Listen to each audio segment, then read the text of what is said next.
నాయి బ్రాహ్మణ కాలనీలో కళ్యాణ మండపం నందు నాయి బ్రాహ్మణ ఆత్మీయ సమావేశం విడుదల రజని విజయాన్ని కాంక్షిస్తూ నాయి బ్రాహ్మణ ఆత్మీయ సమావేశం జరిగింది।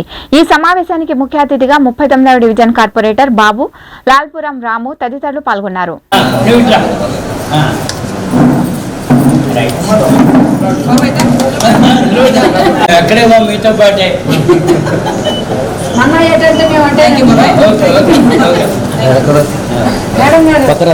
నాయి బ్రాహ్మణ కాలనీలోని కళ్యాణ మండపం నందు నాయి బ్రాహ్మణ ఆత్మీయ సమావేశం విడుదల రజనీ గారిని విజయాన్ని కాంక్షిస్తూ నాయి బ్రాహ్మణ ఆత్మీయ సమావేశం జరిగింది।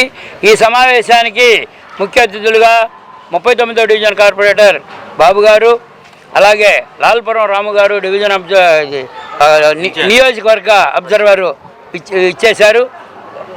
ఈ సభ విజయవంతం అయింది। అంటే నాయ బ్రాహ్మణుల యొక్క సారాంశం ఏంటంటే, నాయ బ్రాహ్మణులంతా కూడా రాష్ట్ర వ్యాప్తంగా జగన్మోహన్ రెడ్డి గారికి మద్దతు తెలియజేస్తున్నాం। అలాగే ఈ కాలనీలో అందరం కూడా విడుదల రజనీ గారి విజయాన్ని కాంక్షిస్తూ అందరం కూడా మద్దతు తెలియజేయడం జరిగింది।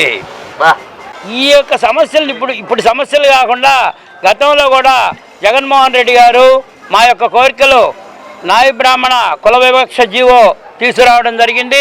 అలాగే ఎప్పటి నుంచో ఉన్నటువంటి దేవాలయ షురకులు, అంటే దేవాలయాల్లో తలనీలాలు తీసేటువంటి వాళ్ళకి 20,000 రూపాయలు జీతం అనౌన్స్ చేసి అమలు చేస్తున్నారు।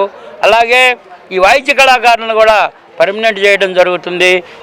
అలాగే ప్రతి దేవాలయంలో నాయి బ్రాహ్మణుడు ఈ దేవాలయ కమిటీల్లో ఉండేందుకు జగన్మోహన్ రెడ్డి గారు అవకాశం కల్పించారు।